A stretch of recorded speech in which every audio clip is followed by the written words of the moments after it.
வட்டுக்கோட்டை துணவி பகுதியிலே அமைந்திருக்கக்கூடிய ஒரு சமாதி சிவனாலயம் என்று சொல்லப்படக்கூடிய இடம்தான் இது.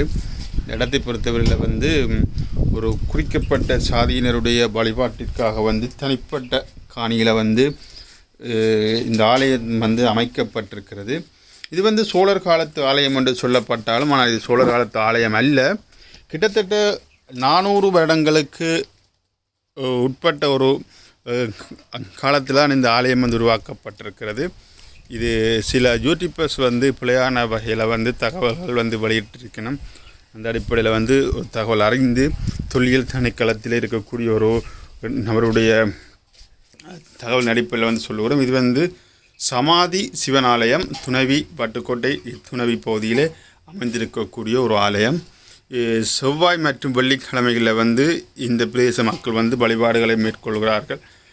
இப்போது இந்த ஆலயம் புனரமைப்பு பணிகள் மேற்கொள்ளப்பட்டு வருகின்றது. இந்த காணொலியினுடைய முழுமையான விவரங்கள் அறிந்து கொள்வதற்கு பிஜேபி பிளாக் சேனல்லே முழுமையான காணொலி பதிவிடப்பட்டிருக்கிறது. பாருங்கள். சேனலுக்கு புதுசாக வந்தீங்கன்னு சொன்னால் சப்ஸ்கிரைப் பண்ணிவிட்டு பாருங்கள்.